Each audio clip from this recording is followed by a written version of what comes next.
앞뒤에 계신 분들 인사 나누겠습니다. 사랑합니다.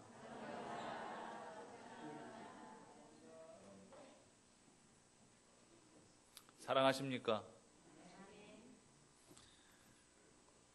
어르신들에게 그동안 살아오신 생애가 어떠하셨나요? 라고 그렇게 여쭤보면은요, 책 한 권을 써도 모자라요. 그렇게 말씀하시는 분들이 많아요. 여태껏 이런 질문 드려서 가지고 아주 편안하게 잘 살아왔다고 하죠. 행복하게 잘 살아왔다고. 별 고생하지 않고 잘 살아왔다라고 그렇게 고백하신 분 제가 한 분도 못 봤어요. 그만큼 시련 많고 질곡 많았던 그러한 질퍽한 인생이었습니다라고 그렇게 고백하시는 거겠죠. 나의 살아온 생애를 한마디로 표현한다 할지라면 험난한 인생이었습니다. 험악한 세월이었습니다. 라고 그렇게 고백하실 수도 있으실는지도 모르겠어요. 저희 외할머니도 예전에 저한테, 외할머니 살아계셨을 때 항상 저한테 하신 말씀이, 너는 참 좋은 때 태어나서 좋은 때 살아가고 있는 줄 알아라. 할머니 때 얼마나 힘들고 어려웠는지 아느냐. 물론 그때 그 시절은 먹고 살기도 더 힘들었던 그런 시절이었고, 또 애는 왜 이렇게 많이 낳았어요? 그래서 그 애를 다 키워야 되니 없는 살림이 없는 형편의 애는 키워야 되지. 그러니 고생 많이 하실 수밖에 없고, 또 6.25란 또 전쟁도 또 경험하는 그런 세대였고, 당연히 힘들고 힘겹죠. 그러니 참 우리 어르신들은 참, 여기 앉아 계신 어르신들도 많이 계시지만은 참 위대하신 분들이 거의 대부분이다라는 생각을 한번 해보게 됩니다. 하지만요, 점점 세상 좀 편리하게 살아가고 문화 문명이 좀 발달되다 보니까 거기에 따른 어떤 인간 소외 현상은 더 가중화되어지고, 점점점 이 급변하는 이 세상 가운데 속에서 적응하지 못하는 사회 부적응, 그리고 이 우울감이나 또 여러 가지 사회적 병리 현상들이 일어나고 있어요. 그러니까 어떤 시대든지 살기는 좀 편해졌는지 몰라도 그 시대에 따른 그 아픔과 고통들은 다 있다라고 하는 것입니다. 야곱은요, 처음 대면하는 바로 왕에게 자신의 삶을 이렇게 표현했습니다. 내 나그네 길의 세월이 130년인데 이 세월이 우리 조상들의 이 나그네 길의 세월에 결코 미치지는 못하지만 그래도 내 삶을 표현한다 할지라도 나는 험악한 세월을 보내었나이다라고 그렇게 고백하는 야곱을 보게 됩니다. 처음 보는 사람한테 이런 이야기를 하기가 쉽지 않거든요. 그러니까 정말 바짓가랑이라도 붙들고 붙잡고 정말 하소연하듯이 내가 그렇게 험난한 인생, 험악한 세월을 살았다라고 그렇게 고백하는 거예요. 야곱은 정말 그렇죠. 근데 어차피 자기가 자초한 일일 수도 있겠지만은 자신의 그 야욕, 욕심, 욕망 때문에 결국에는 그렇게 쫓기는 삶을 살았고, 형 에사우한테 죽임을 당할 뻔한 위기도 있었었고, 또 세겜에서는 또 전쟁의 위협 때문에 또 힘겨운 시절도 있었고, 사랑하는 아들을 요셉을 나중에는 극적으로 상봉했지만은 그 아들이 또 죽은 줄 알고 또 오랜 시간 동안 그렇게 살아왔었잖아요. 그렇단다 할지라도 정말 야곱의 생애는 험악한 인생, 험악한 세월이었다라고 그렇게 고백해도 결코 틀리지는 아니할 것입니다. 오늘 본문에 보면은요, 다윗의 시편이 언급되죠. 이 다윗의 이 시편 가운데 속에서 이 다윗의 생애를 본다는다 할지라면은 정말 그도요 험악한 세월을 보내었음에 결코 틀리지 않습니다. 골리앗을 죽인 이후에 그는 그때부터 누구의 표적이 되죠? 사울 왕의 표적이 되어집니다. 그래가지고 사울 왕에 의해서 창으로 던짐받아서 그거 피하지 않았으면 죽을 뻔했죠. 그 이후에도 그 다윗을 죽이려고 사울이 군사들을 풀어가지고 얼마나 그렇게 찾아다녔습니까? 죽을 뻔한 위기를 여러 번 그렇게 봉착했었습니다. 왕이 되고 난 이후에 그러면 다윗은 편했느냐? 아니요, 하나도 안 편했습니다. 이제 사랑하는 아들들이 이제 막 쿠데타를 일으켜요. 반역을 일으켜가지고 아버지를 죽이러 가니까 그 아들들 때문에 결국에는 또 피신을 하게 되고 강야 생활을 하게 되어지고 그렇게 되더라는 얘기예요. 물론 나중에 하나님께서 다시금 원래의 자리를 다 회복하게 하셨습니다만은 그렇게 내어 쫓기는 그런 삶을 계속 살아왔었던 다윗의 생애가 결코 인간적인 안목과 관점을 보았었을 때는 그리 행복한 삶은 아니었다라는 생각을 하게 됩니다. 하지만 분명한 것은 다윗은 하나님 앞에 불러야 될 노래가 있었고 하나님 앞에 올려드릴 사랑의 서사시가 있었습니다. 항상 언제 어느 때든지 내가 유효할 때든지 내가 열악할 때든지 그거 가리지 아니하고 언제나 항상 하나님을 찬미하고 송축하는 하나님의 은혜가 있었다라고 하는 것입니다. 그래서 믿음이라고 하는 것은 첫 번째 우리가 꼭 기억할 것이 무엇이냐? 믿음은 고백으로 입증할 수 있어야 할 것입니다. 여러분들의 믿음도요, 항상 여러분들 입술을 통해서 고백으로 하나님 앞에 온전히 나아가시길 간절히 원합니다. 로마서에도 말씀하고 있듯이 분명하게 말씀하고 계시죠. 마음으로 믿어 의에 이르고 입술로 신하여 구원을 얻느니라. 그러니까 입술로 신하는 것이, 입술로 고백하는 것이 얼마나 중요한 것인가를 우리는 분명히 아셔야 된다고 하는 것입니다.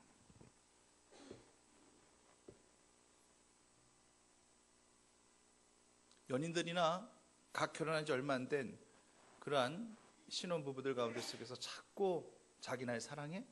자기 날 사랑해? 자꾸 물어보잖아요. 그 남편들은 그냥 사랑한다라고 그렇게 이야기해주면 좋은데 그걸 꼭 말로 해야지 알아. 꼭 말을 해야지 알아? 알잖아 내가 당신 사랑하는 거. 꼭 왜 고백하게 해? 내가 행동으로 보여주잖아. 행동으로 뭘 보여주는데? 내가 원하는 거 사줘봤어? 사줘봤어? 그걸 꼭 사줘야 되는 거야. 내가 자기를 많이 도와주잖아. 아니 내가 원하는 거 해주냐고. 이런 식으로 부부싸움 해보신 적 있으시죠? 우리 교회 교인들은 없어. 우리 교회 교인들은 절대 없어. 근데 다른 교회 교인들은 있을 수 있어요. 예.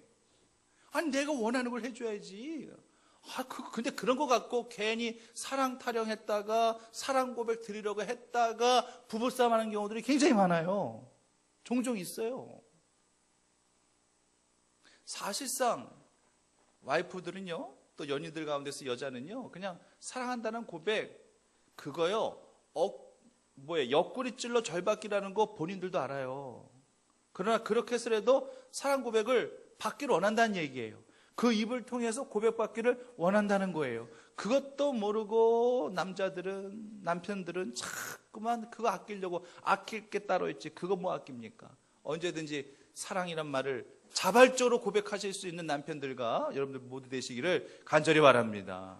그러잖아요. 옆구리 찔러 절받게 하는 것보다 옆구리 찌르기 전에 내가 먼저 내 거 찔러가지고 먼저 주님이란다. 내가 아내 앞에 그렇게 고백하면은요, 얼마나 고맙고 감사할 일이겠어요. 근데 고백이라는 것은 바로 그렇다라고 하는 것입니다. 그렇단다 할지라면 성도님들께 다시 한번 여쭤보겠어요. 우리 주님도 우리들에게 사랑 고백 받기를 원하실까요? 원치 아니하실까요? 어찌게 잘하실까? 우리 주님도 여러분들에게 사랑을 고백받기를 간절히 원하고 계십니다. 사랑합니다 고백해 보세요. 사랑합니다. 이건 우리 주님을 향한 고백이에요. 얼마나 사랑 고백받기를 원하셨다는 할지라면은, 부활하신 예수님께서 누구를 찾아가요? 제자는 제자죠. 제자 이름이 있잖아요. 그 유명한 제자. 누구를 찾아가죠? 베드로 왜 찾아가신 거예요? 무슨 말 하시려고? 세 마디를 하셨어요. 근데 또 동일한 질문을 하셨어요. 뭐 확인하시려고? 사랑 확인하시려고. 네가 다른 사람들보다 나를 더 사랑하느냐, 그거 확인하시려고. 한 번도 아니요, 두 번도 아니요, 몇 번이요? 세 번. 그래서 항상 애들이 가위바위보를 하더라도 3-4번 하나 봐. 3번을 구태요. 예수님께서 그거 모르실까 봐? 아니요, 알고 계시잖아요. 알고 계세요. 왜 모르시겠어요? 베드로가 지금까지도 물론 예수님을 부인하고 했습니다마는, 저주까지 했었습니다마는, 그래도 예수님 다 알아요. 3번씩이나 부인할 것까지도 이미 미리 알고 계셨던 예수님께서 베드로가 지금 나를 사랑하고 있는지, 그 사랑이 변함이 없는지 그거 모르실 리 없잖아요. 알고 계세요. 알고 계시는데도 듣고 싶어. 다른 사람들보다 나 주님 사랑해요, 이 고백 듣고 싶어. 우리 예수님도 애 같아. 어린아이 같아. 그렇죠? 지금도 마찬가지예요. 여러분들 입술을 통해서 나 주님 사랑해요, 충청도식으로 이런 고백을 받기를 원하신다라고 하는 것입니다. 그렇기 때문에 우리가 주님 앞에 올려드릴 이 사랑의 고백을 우리가 아껴야 된다, 아끼지 말아야 된다? 절대 아끼지 말아야 되는 거예요. 아낄 건 아껴야지.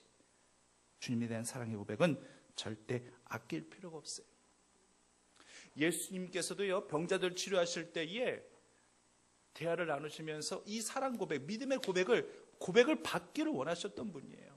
그 고백 때문에 주님의 마음이 막 감동감을 일으켜가지고 그 고백 하나로 병을 고쳐주시기도 하셨던 그런 예수님이셨어요. 석용 바디메오가 다윗의 자손 예수여 나를 불쌍히 여기소서 그렇게 고백하니까 마음에 감동감화가 일으키죠. 다른 사람들은 나사렛 예수로 나를 부르고 너는 다윗의 자손으로 나를 부르는구나. 네 믿음대로 될지어다. 그 고백함이 믿음이 되더라는 얘기. 고백할 믿음이. 귀신 들린 딸을 고침받게 하기 위하여 예수님을 찾아왔어요. 가나안 여인이 처음에는 막 무관심하고 그리고 이방인 취급하고 나중에는 개 취급을 했었어요. 그럼에도 불구하고 그가 뭐라고 고백해요? 맞습니다 주님. 하지만 개들도 주인의 상에서 떨어지는 부스러기를 먹고 사나이다. 그렇게 고백하니까 그 믿음의 고백을 통해서 내 믿음이 내 딸을 건강하게 할지어다. 예수님께서 그렇게 선포하시는 거예요. 백부장이 그 하인이 중풍병 걸린 걸 보고 너무나 안타까워서 예수님을 찾아왔습니다. 예수님께 뭐라고 고백하는 거예요? 아이고 예수님, 우리 집에 들어오심을 내가 감당치 못하겠나이다. 말씀만 하옵소서. 말씀만 하시고 말씀만 선포하시면은 내 하인이 낫겠삼나이다. 이렇게 고백하는 그 고백의 그 믿음을 보시고 너희 믿음대로 내가 아브라함 이후로 이만한 믿음을 내가 찾아보지를 못하였노라. 예수님께서 그렇게 말씀하시면서 결국에는 그 백부장 때문에 그 하인의 그 질병을, 중풍병을 고쳐주신 사건도 언급이 되어집니다. 그만큼요, 고백이라고 하는 것은 믿음의 고백이든 사랑의 고백이든지 간에 그렇게 고백이라는 것은 매우 중요하기 때문에 주님께 대한 이 사랑의 고백, 믿음의 고백을 아껴야 한다, 아끼지 말아야 된다? 아끼지 마시고 늘 살아가시는 주의 성도 되시기를 간절히 바랍니다. 고백하면 떠오르는 인물이 바로 또 누구냐? 다윗이에요.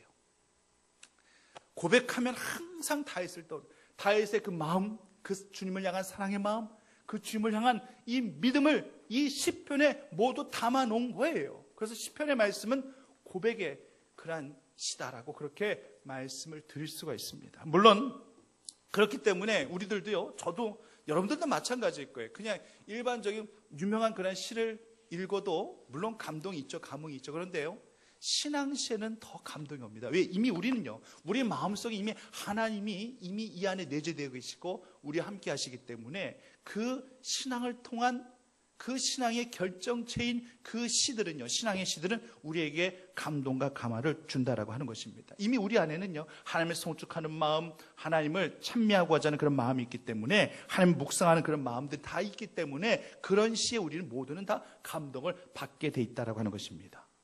이번 부흥회 때 우리 김은영 교수님께서 또 부흥회를 인도해 주셔서 우리 모든 성도들이 참 감동 감화들을 참 많이 받았습니다. 주옥 같은 그런 말씀들이 아직까지도 또 우리 10년 가운데 우리 귓가에 아마 전해질 거예요.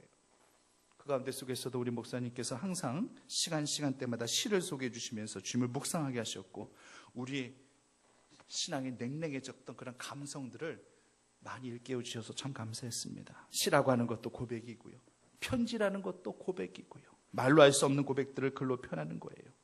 다윗의 시편은 한마디로 하나님에 대한 이 사랑의 마음, 믿음의 마음을 고백하는 겁니다. 그 아가서가 솔로몬이 사람을 향한, 술람미 여인을 향한 그러한 개인적인 그 애잔한 그 사랑의 마음을 그렇게 글로 표현한 사랑의 서사시였단다 할지라면은 이 다윗의 시편이라고 하는 것은 바로 하나님을 향하여, 인간이 아닌 하나님을 향하여 그 다윗의 그 순수한 순전한 그 사랑의 마음, 이 믿음의 마음을 또 시로 노래로 표현한 사랑의 서사시가 그것이 바로 시편의 말씀드리는 것을 아셔야 된다는 거예요. 모든 시편이 다 그렇지만 특히 본문의 이 시편 18편 말씀 보면은요, 이건 정말 다윗의 절절한 마음이에요. 나의 힘이 되신 여호와여, 내가 주를 사랑하나이다. 여호와는 나의 반석이시요 나의 방패시요 나를 건지시는 자시요 나의 피할 바위시요 나의 구원의 뿌리시요 나의 산성이시로다. 정말 다윗에게는요 하나님 한 분밖에 없었어요. 그 나중에 사랑하는 아들들에게까지 반역을 당하여 그렇게 내어 쫓기는 그런 신사로 전락할 정도였단다 할지라면은 정말 그가 누구밖에 믿을 사람이 없었던 거야. 사람이 아니죠. 누구밖에 믿을 분이 없었던 거예요. 하나님 한 분밖에 믿을 분이 없었던 거예요. 그렇기 때문에 늘 항상 그는 어떤 상황에서든지 항상 하나님 앞에 이런 사랑의 고백을 글로 찬양으로 그렇게 올려드렸다라고 하는 것입니다. 그렇기 때문에 우리도 이 같은 고백을 다윗과 같은 마음으로 늘 고백할 수 있어야 됩니다. 사랑합니다 나의 예수님, 사랑합니다 아주 많이요, 사랑합니다 나의 예수님, 사랑합니다 그것뿐이에요. 우리 이 같은 사랑의 고백을 하나님 앞에 올려드려야 될 것입니다. 그럼 하나님께서 꼭 답장을 보내주세요. 여러분 글 쓰는데 누가 답장 안 보내면 예뻐요 안 예뻐요? 안 예쁘지 뭘. 여러분 마음이 넉넉하니까 예뻐 보여요? 편지를 쓰면 답장이 와야 되는데 답장 안 오면 난 좀 섭섭하던데. 하나님 꼭 답장을 보내주세요. 이렇게 사랑한다 아들아 내가 너를 잘 아노라, 사랑한다 내 딸아 내. 하나님이 답장 보내시는 그 내용을 여러분들이 더 잘 알고 계시네. 내게 축복 더하노라. 우리가 잘 알고 있는 그런 복음성가지만은요 이 복음성가 가사를 통해서 얼마나 많은 사람들이 큰 힘과 큰 위로와 큰 용기를 얻었는지 몰라요. 다윗의 시편, 이 다윗의 노래는요 거의 어디에서 쓰여졌냐면요 강야 여정 가운데 그렇게 쓰여졌습니다. 그가 편안하게 왕의 자리에서 왕궁의 자리에 그렇게 머물러 있었을 때 그가 시편을 쓴 것이 아니라 사울에게 쫓긴다든지 아니면 대적들에게 쫓긴다든지 아니면 아들들의 그 반역으로 말미암아 쫓긴다든지, 그래서 그 내어 쫓기는 그런 험난한 강야 여정 생활 가운데 속에서 그 주옥 같은 시편이 그렇게 주님 앞에 쓰여졌다는 얘기예요. 다시 말씀드리면은 우리가 고백이라는 것도요 편안할 때 고백이 나오고 즐거울 때 고백이 나오고 행복할 때 고백이 나오는 거잖아요. 그런데 다윗은 안 그랬다는 얘기예요. 물론 행복할 때 고백도 할 수 있고 즐거울 때 고백도 할 수 있고 감사할 조건이 생겼을 때도 고백할 수 있는 것이 똑같은 인지상정이겠지만은 다윗은요 그렇게 정말로 고통과 시련의 그 삶의 그 간야 같은 그 여정 가운데 속에서도 다른 사람들 같았으면은 다 모든 것들을 자포자기하고 하나님을 원망하고 세상 탓하고 그럴 수밖에 없는 상황 가운데 속에서도 다윗은 그 하나님을 앙망하며 송축하며 사랑하며 그렇게 찬양했다는 사실을 기억하셔야 될 것입니다. 그렇기 때문에 우리들도 그 같은 마음가짐을 가지고 내가 설령 하나님의 연단을 받아서 내가 시련 속에서 지금 고통당하고 있는 그런 삶을 산단다 할지라도 내가 주님을 사랑한다라고 오늘 시편 18편 말씀과 같이 나의 힘이 되신 여호와여 내가 주님을 사랑합니다 이렇게 고백하실 수 있어야 된다는 얘기예요. 나의 반석이 되시며 나의 요새가 되시며 나의 구원의 뿌리 되시며 나의 피할 바위가 되시며 나의 방패가 되시며 나의 요새가 되시는 하나님을 고백할 수 있어야 한다라고 하는 것입니다. 그렇게 고백하게 되어질 때에 하나님은 네가 그 같은 상황 가운데 속에서 이 같은 열악한 상황 가운데 속에서 정말 네가 이렇게 힘겨울 수밖에 없고 투정과 불평을 늘어놓을 수밖에 없는 그런 상황 가운데 속에서도 그 모든 투정과 불평과 푸념들은 다 십자가 앞에 내려놓고 그 가운데 속에서 나를 찬미하고 나를 송축하며 나를 노래하며 나를 찬양하는 너의 모습을 통해서 내가 너를 빛 가운데 인도할 것이며 너의 모든 인생길을 작정하여 존귀케 허락하게 하실 것이다 라는 이 같은 하나님의 은총과 축복이 성도님의 삶 가운데 가득 넘쳐나게 되어지기만을 간절히 소망합니다. 그리고 둘째는요, 믿음이라고 하는 것은 행동으로 입증할 수 있는 것이 이것이 믿음이어야 됩니다. 본문의 마가복음에서 특이한 게 나와요. 오늘 본문에서 특이한 게 뭐냐면은 여기에는 고백이 없어요. 여태껏 제가 말씀드린 것은 고백이죠. 그런데 오늘 본문의 이 마가복음에서는 믿음의 고백이 생략되어 있습니다. 다른 치유의 사건들을 본다는다 할지라면 어떻게 돼요? 다 고백이 거의 있지 않습니까? 그런데 본문에서는 중풍병자, 이 병자의 믿음의 고백도 없고요. 그렇다고 해서 이 중풍병자를 데리고 온 이 네 사람의 이 믿음의 고백, 사랑의 고백도 전혀 언급이 안 나와 있어요. 단지 언급되고 있는 건 뭐예요? 이 중풍병자를 데리고 온 이 네 명의 행동만이 언급되어져 있을 뿐입니다. 그런데 예수님께서는 이 네 명의 이 행동을 가리켜서 이것을 뭐라고 규정하시는가? 믿음이다. 믿음으로 주님께서는 규정하고 계시는 것입니다. 이런 경우가 또 있죠. 고백 없이 병고침을 받는 그런 사건들이 종종 나오는데 12해를 혈류증을 앓고 있는 여인이 예수님께서 지나가신다는 소식을 듣고 예수님께로 나와 그 모든 군중들을 다 해치고 예수님의 뒤에 가가지고 어디에 손을 딱 갖다 대죠? 옷자락에. 예수님의 옷가에 손을 딱 갖다 댑니다. 근데 예수님께서 그것을 감촉을 느끼셨어요. 그래서 누가 내 옷을 만졌느냐? 누가 내 옷에 손을 대었느냐?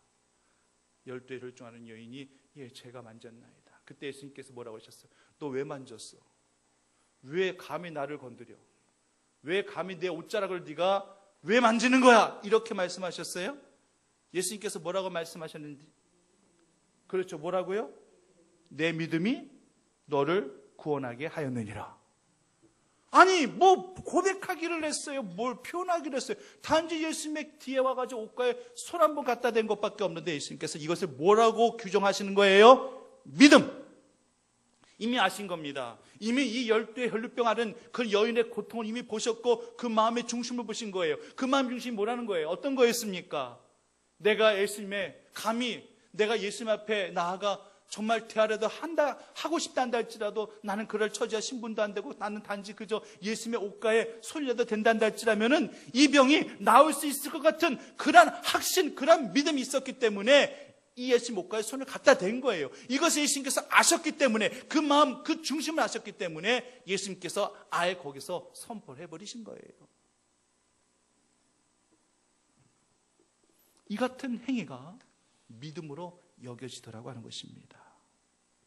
성도님들, 사과나무에서 사과가 떨어지기를 밑에서 바라보면서 간절히 바라면서 입 벌리고 있는 그런 인생은 수동적인 인생이지만 사과나무에 직접 올라간다든지 아니면 장대를 이용해가지고 그 사과나무에서 사과를 딴다든지 한 것은 능동적 인생이에요. 의학 용어 중에요, 능동적 수송이란 말이 있고 또 수동적인 수송이란 그런 말이 있습니다. 한마디로 내가 움직이는 것은 능동이고 내가 움직여지는 것은 수동이죠. 좀 쉽게 설명을 하겠습니다. 이렇게 한번 비유 한번 해볼게요. 연말 때쯤 되면은요, 특히 이제 뭐 크리스마스 이브 때나 크리스마스 날 때 되면은 서울 명동거리는요 북적북적 됩니다. 아주 수많은 인파들로 정말 걷기조차가 힘겨울 정도로 그렇게 수많은 사람들로 그렇게 둘러싸여집니다. 그때에 만약에 우리가 앞을 향해 나가려고 하는데 그 수많은 인파들 때문에 내가 막 떠밀려가지고 내가 나갈 그 방향으로 나가지 못하고 엄한 대로 그런 식으로 내가 떠밀릴 때가 있어요. 이것을 뭐라고 그러느냐? 이것을 수동적 수송이라고 하는 것입니다.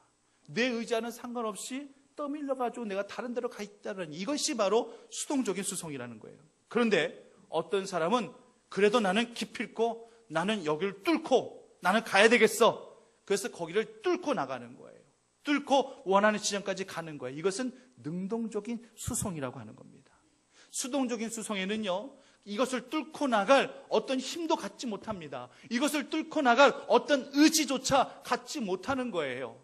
그게 바로 수동적인 수송이지만 힘겹겠지만은 부딪힘이 있겠지만 그 힘겨움과 부딪힘 가운데 속에서도 나는 여기를 뚫고 나가겠다는 강력한 의지 가운데 나아가는 것이 이것이 바로 능동적 수송이라고 하는 것입니다. 또 다른 예를 하나 들게요. 여러분 수도꼭지에서 수도꼭지를 딱 털면은 뭐가 나오죠? 물이 나오죠. 이것은 자연스러운 거예요. 그렇죠? 높은 곳에서 낮은 곳으로 물이 흐르는 그런 자연적인 흐름이죠. 이것을 바로 자연의 이치라고 섭리라고 합니다. 당연한 거죠. 왜냐하면 이 물 근원, 즉 고지대의 수온지에서 낮은 지대의 수온지로 물이 흐르는 이 물의 속성이 그대로 보여지는 거예요. 이런 것들은 다 수동적 수송이라고 그렇게 말씀드릴 수가 있습니다. 그런데 아시다시피 아파트 고층 건물, 아파트 꼭대기층에 사신 분들을, 그러나 또 높은 고층 빌딩 꼭대기에 있는 그곳에서 수도꼭지에서 수도를 틀면, 아니지, 수도꼭지에서 수도를 틀면, 수도꼭지에서 꼭지를 틀면 뭐가 나와요? 물이 나오죠. 그건 어떻게 해석이 되는 거예요? 이미 그 위치는요, 그 꼭대기 위치는 이 물을 제공하는 그런 이 수온지보다 훨씬 높은 곳에 있거든요. 물의 수온지보다 높은데도 물이 나와요? 그럼 뭐겠어요? 그 밑에 있는 모터의 힘을 이용하여, 강력한 모터의 힘을 이용하여 그 높은 건물, 높은 아파트의 건물 옥상에 물 탱크로 물을 끌어올리기 때문이잖아요. 다 잘 알고 계시잖아요. 그 힘 때문에 결국에는 그 높은 곳에서도 수도꼭지 틀면은 수돗물이 나오는 거잖아요. 이것이 바로 모터의 힘을 이용한 물의 능동적인 수송이라고 말씀드릴 수가 있는 거예요. 신앙도 마찬가지입니다. 지금 본문의 상황이 똑같습니다. 네 사람이 지금 중풍병자를 데리고 예수님 앞에 좀 나가 보려고 했는데 지금 가로막혀져 있어요. 사람들이 엄청나게 많습니다. 앞으로 나간다는 것은 도저히 힘든 일이에요. 수많은 인파이 지금 막 밀려가지고 원치 않는 곳을 막 지금 그렇게 와 있습니다. 이것을 수동적인 수송이라고 그렇게 말씀드릴 수밖에 없어요. 도저히 뚫고 나갈 엄두가 안 납니다. 도저히 뚫고 나갈 의지가 생겨나지 않습니다. 그러면 여기서 포기하는 거겠죠. 야, 다음에 오자. 다음 기회에 오자. 중풍병자한테 미안하지만 야, 도저히 사람 많아가지고 도저히 안 되겠어. 그냥 다음 기회에 예수님 보게 되면은 그때 한번 가자. 지금 너무 안 되겠다. 이렇게 그냥 자포자기하고 포기한다는 할지라면 그 수동적인 수송에 그냥 얽매여 있는 것밖에 되지 않는 거예요. 그런데 오늘 본문에 네 사람 어떻게 했습니까? 지붕을 뜯습니다. 지붕 위로 올라가서 지붕을 뜯어버립니다. 이 사람들이 참 대책 없는 사람들이죠. 어찌 보면은요. 남의 집 지붕 뚫어가지고 대체 어떻게 하겠다는 거예요. 나중에 자기들 다 보상해 주겠다는 얘기입니까? 그런 걸 생각할 겨를이 없어요. 기본 상식 갖고는요. 정말 납득할 수 없고 이해할 수 없는 행동이면 틀림이 없습니다. 분명합니다. 하지만 믿음이라는 것은 기본 상식선에 절대 얽매이는 것은 그건 절대 믿음이 아닙니다. 기본 상식선에 내 관념 안에 내 이성적 사고 안에 매여 있는 것은 이것은 믿음이 아니라 이것은 신념이에요. 그렇게 이루어지는 것은 신념으로 이루어지는 것이지 믿음으로 이루어지는 것이 아닙니다. 믿음이라고 하는 것은 기본 상식을 뛰어넘고 이성을 초월하고 뛰어넘는 것이 이것이 믿음이에요. 분명하게 이것을 우리가 분별할 수 있어야 됩니다. 제3자 입장에서는 이건 안 되는 거야. 이건 힘들어. 이렇게 생각되어지는 것 가운데 속에서도 어떤 사람은 아니 주님께서 하실 수 있게 하실 거야 라는 믿음 갖고 나가면은 주님께서는 그 믿음대로 되게 하시는 것입니다. 수동적인 수송에만 매 있었다면은 어떻게 해볼 도리가 없었겠지만 이 네 사람은요 능동적인 수송을 하게 됩니다. 남들이 전혀 생각하지 못할 그 발상 가운데 이 중풍병자를 지붕으로 올라가서 지붕을 뜯어내가지고 그것에 주님께로 들이우는 것입니다. 마치 이 밑에 있는 지하 이 모터의 힘을 이용해서 지하의 물을 꼭대기의 물탱크에 끌어올리듯이 마치 이 네 사람이 이 중풍병자를 이 불쌍히 여기는 이 불같은 그 마음을 확 끌어올려가지고 지붕까지 올라가게 된 것입니다. 그리고 지붕을 뚫어버리는 거예요. 이것이 바로 능동적 수송이라고 하는 것입니다.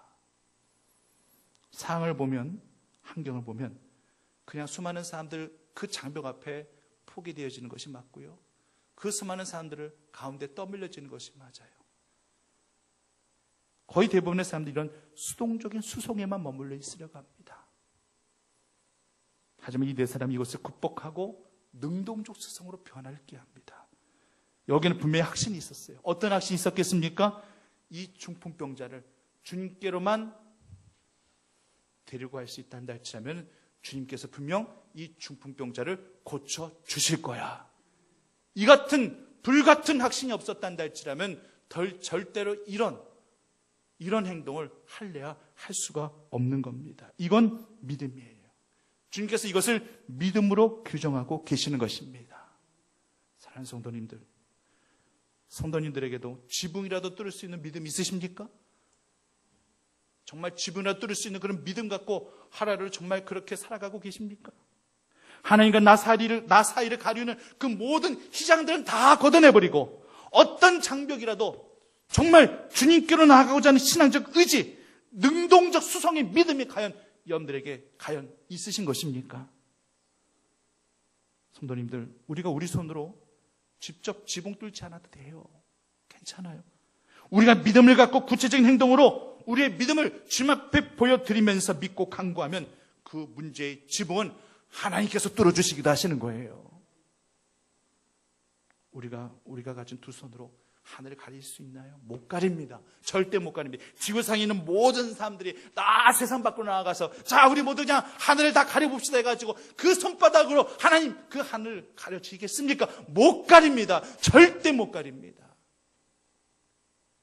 우리 인생에 먹구름 끼었다고 해서 우리가 우리 힘으로 먹구름 가릴 수 있을까요? 먹구름을 그냥 걷어낼 수 있을까요? 못합니다. 절대 안 됩니다. 하늘 위의 먹구름은 언젠가 사라지고 천명한 하늘이 또 보여지듯이 우리 인생에 드리워질 그 모든 먹구름도 언젠가는 사라지게 될 터인데 단지 우리가 강력한 신앙의 의지를 가지고 수동적 수송에만 머물러 있는 것이 아니라 능동적인 수송으로 하나님 앞에 나아가고자 하는 행동하는 믿음이 있을 때에 하나님은 속히 모든 것을 다 걷어버리시고 우리 인생을 주님의 햇살로 가득 온전히 채워주실 줄 믿습니다. 이제 말씀을 정리합니다. 다윗은요 늘 하나님을 송축했습니다. 늘 하나님을 찬미했습니다. 어떤 상황이든지 상황 환경과 여건은 전혀 상관이 없었습니다. 아니 더 오히려 열악한 상황 가운데 속에서도 주옥 같은 시편이 만들어졌고 하나님의 은혜를 찬미하고 송축하는 그런 다윗이었습니다. 우리 모두도 언제 어느 때든지 어떤 상황에서든지 상관없이 하나님을 찬미함이 주님의 사랑을 고백함이 우리 삶의 거룩한 습관이 되어지기를 간절히 소망합니다. 시는 안 써도 좋아요. 우리가 다 시인은 아니잖아요. 시 안 써도 좋아요. 괜찮습니다. 하지만 고백은 언제 어디서든지 늘 주님 앞에 할 수 있어야 될 것입니다. 올 한 해는 수동적인 신앙에서 능동적인 신앙으로 탈바꿈할 수 있는 그런 한 해가 되시길 바라며 말로만의 고백이 아니라 내 심령 저 밑에서부터 쭉 가라앉아 있는 이 뜨거운 열정들을 끌어올려서 모토에서 끌어올리시듯이 그렇게 끌어올리셔서 하늘의 주님께 지붕을 뚫어서라도 내가 주님께 나가겠다는 믿음으로 열매 맺고 응답받는 존귀한 축복의 한 해가 되시기만을 간절히 축원합니다. 살아역사하신 아버지 하나님, 믿음은 고백으로 주님 앞에 올려드립니다. 믿음은 행동으로 주님 앞에 올려드립니다. 이 같은 고백이 살아있게 하시고 이 같은 행동이 살아있는 우리 충북교회 교우들 다 되어줄 수 있도록 인도하여 주시옵소서. 예수님 이름으로 기도드립니다.